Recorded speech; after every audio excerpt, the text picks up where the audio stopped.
Okay, Christian girlies, we have a disappointing inauguration coming up, and I think we should add to the playlist of how we keep the faith and some advice. If you reclaimed your faith, but you grew up in evangelicalism, like me, then chances are you have a very strong foundation in terms of thinking about your faith in terms of facts, logic, rhetoric, all those things that we studied, right, in Christian debate. Apologetics, that's the word.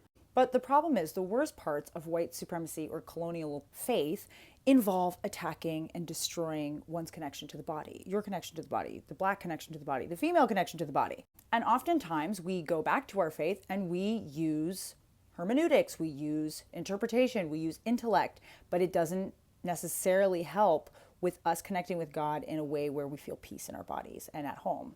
I would bet both my arms that your early connection to the faith and worship involved music. And some of you have realized that if you go back, you trying to have your own worship time, you're trying to have your own music that uplifts you, and you realize you cannot listen to the old songs that you used to love, or they bring up a sense of dis-ease and this lack of safety that you're trying to push through, and you're like, oh my gosh, what am I going to do? Here's what you're going to do.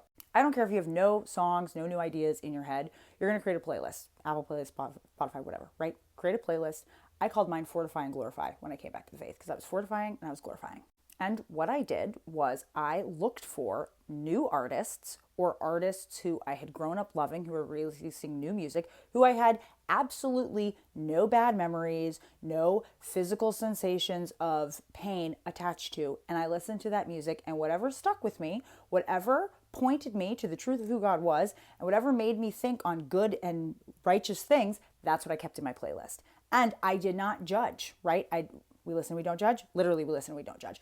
I put Chance the Rapper in there. I put CeCe Winan. I put Wyman. I put white ladies I'd never listened to. I put gospel that I'd never listened to. I put the new work from conservative Christian people that I hadn't listened to in forever, but I just loved the music because I loved how they integrated the scripture with it. I just put it all in there.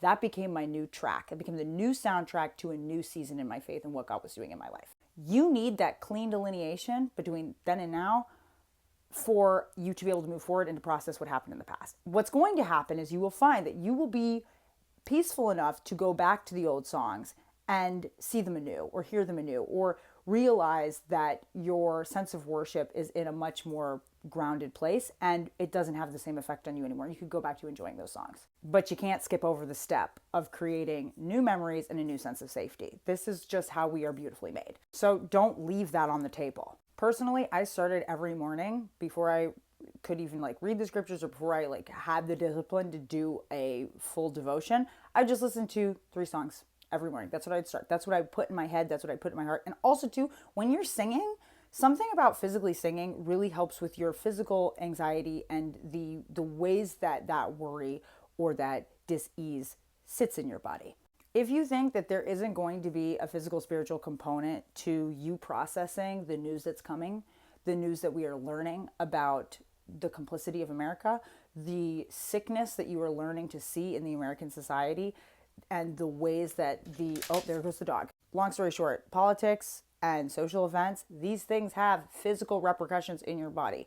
You are going to need to lean into spiritual practices that point you to what's true, practices that tell you that your body matters, practices that tell you that your neighbor matters, practices that ground you to God in a way that you're not colonized. You're just going to need it. So we're making that playlist. We're shoring up that playlist. Get your Fortify and Glorify playlist in your own space, wherever you listen to your music. You will thank yourself. Also, because we don't know what's going to happen, I post a lot on my personal Instagram. It's the same handle. If you're watching this on Instagram, good to see you.